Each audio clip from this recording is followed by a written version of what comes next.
210 Hartford, go ahead. 10 Hartford, Trauma, how do you copy? We're here, go ahead. Good evening. We're going to be about 5 minutes out with a 20-ish-year-old male, GSW, to the right flank. It was a code when we first got here. CPR for, I'd say, about a minute and a half. He's ROSC at this time. Last pressure was 162 over 101. And he's on his TAC currently in the 160s. That's all I got for you right now. We'll see you soon. Hello, this is Dr. Keating. I'm one of the trauma doctors at Hartford Hospital. Yeah, if you come to the emergency room and check in, they'll bring you back here. Okay, all right, take care, drive safe, bye.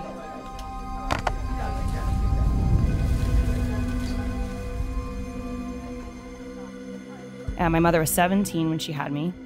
My father is Dominican, he's from Dominican Republic. And when I was younger, I served in Iraq in 2007 to 2008, and I was a combat medic. I was 19.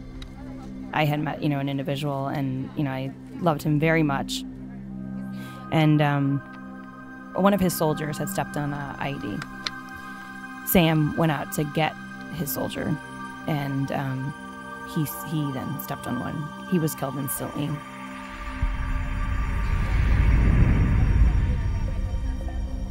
Yeah, I remember going through all the phases of grief. As a female, I wasn't going to show my emotions and weakness. Violence has had a huge impact on my life.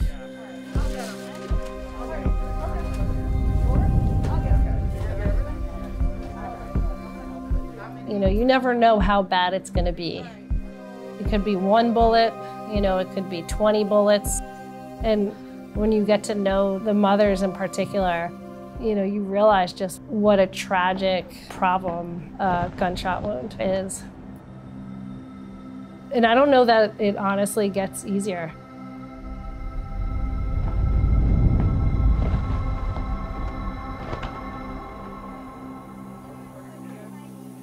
My first trauma patient was a female, and she had shot herself in the head. This is a person who is in one of the most vulnerable states of their life. She came in and she was still alive. We tried to revive her, but we were unsuccessful. Definitely there's a connectedness regarding women.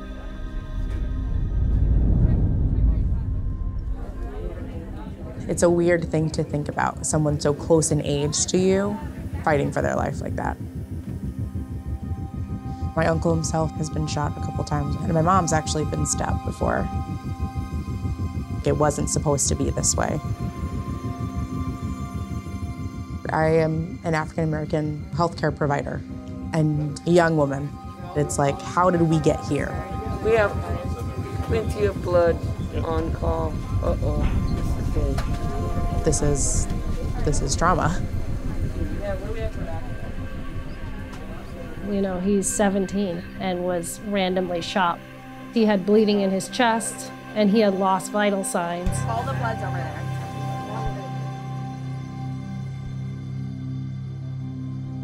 It is pressure, but you're with your entire team. I need a quarters, kid. I think that we've seen hatred on very, very deep levels. It's like a butterfly effect. And it terrifies me for my kids. We still have so much ways to go. And some people are just holding on by a thread.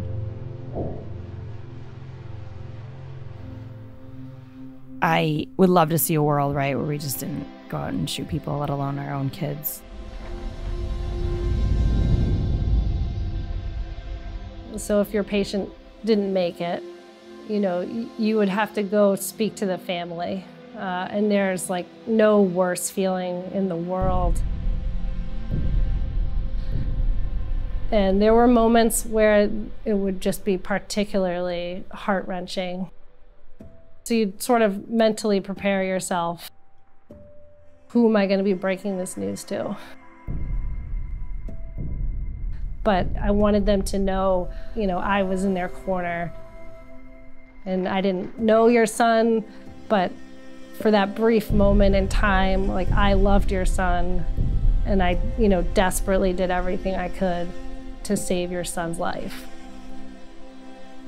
I've had the privilege to practice medicine in multiple arenas. It's a pretty raw display of mothers, sisters, teamwork and family, empathy at its core. I think it's beautiful. I am an African American healthcare provider. Saying it out loud sometimes serves as a reminder that there is hope moving forward, reaching that goal of equality.